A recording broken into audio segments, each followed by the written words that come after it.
When I was elected to SHAB a year ago, I said, the first thing I said was we got to computer model the flow of our harbor so we know what the circulation patterns are, and we can decide we can figure out how much water will flow when we dredge, or if we open. Like, I want to open Cosqueda Pond. Everyone says it's a radical idea to open Cosqueda Pond to the ocean, but look at what Sacajawea Pond, how healthy it is now that we've started opening it to the ocean again, which is something that was always done.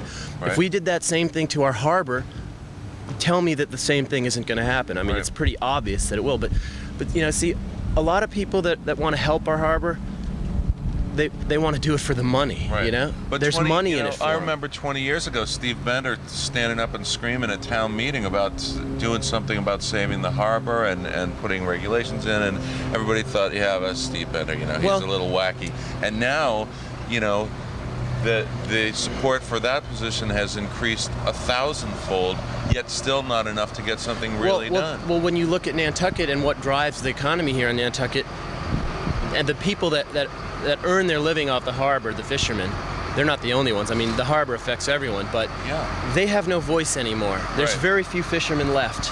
Everybody has gone to land, to development, to building, to real estate, and that's where the voice is. In our town government, that's what's important. But what's important is to convince those people that the health of the harbor relates to their economic well-being. It if does. The harbor dies, who's going to want to come here anymore? It does relate to their economic well-being, but see, that's not a cut. It's not a, you know, you can't prove it in court. In America, if you can't prove something in court, everybody laughs at you.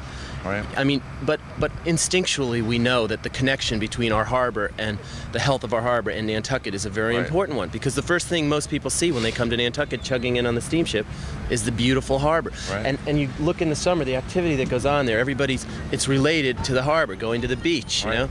All that stuff is very important to our economy, but it's just not so easy to draw the A plus B equals C relationship there. But that's what needs to be done. That's the most important thing that needs to be done. That's what I'm saying. I agree. Now, not 20 years from now, when the harbor's so true. And we're starting to do it. But see, I'm very frustrated. I was explaining before when I was elected to SHAB, I said, let's model our harbor. And they said, well, you know, we don't really want to spend the money on that because it'll cost a little money to do it. But then this year on on the warrant is the proposal to establish a revolving account for dredging.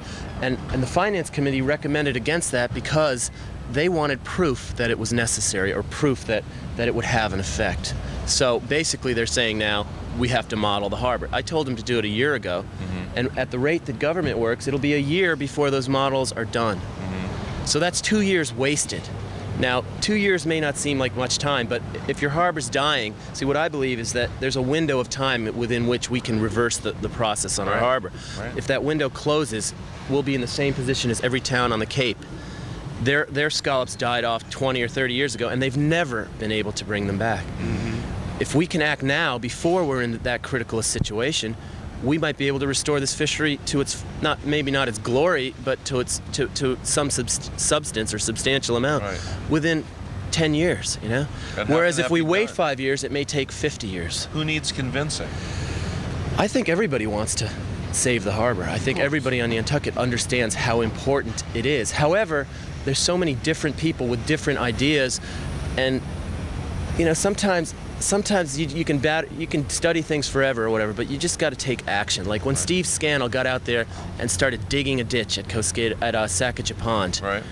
That's the kind of action we need on our harbor. You know, studies are great, but unless we take action, it's going to be too late. But anyway, if we get a computer model made, and we can see what happens if we close the cut, if that affects the flow, or it affects the influx of sand into the harbor, and if we dredge away certain areas of the harbor, how much more water is going to flow through. If we do all of these things, you know, then we'll have an idea of what's the quickest, most effective solution. But basically what we have now is this in our harbor. You know, we're blessed in a certain way. The worst area of contamination in our harbor is right here in the town area, where the most houses are, where the boat basin is. However, that's also the area of our harbor that has the best tidal flow. The tide comes in from the jetties and out, you know, 4 times a day. That exchange of water that takes place is sufficient to bring all that out into the clean waters of the Sound and disperse it so that it doesn't have an effect. But if you look at the fishery over the last 5 or 6 years, the only place that the fishermen are really catching fish in their harbor anymore is right near the jetties. Basically, once you pass First Point, the harbor just deteriorates, and it's basically dying in the upper. Pulpus Harbor is in horrible shape. Right. The Wawinit Basin, which is actually the largest section of our harbor, it's almost half the size of our whole harbor. They don't catch scallops up there anymore of any amount. I mean, they used to catch them. Right. Okay. Coming soon to a harbor near you, John Sidarski with a shovel. Edit that well, please.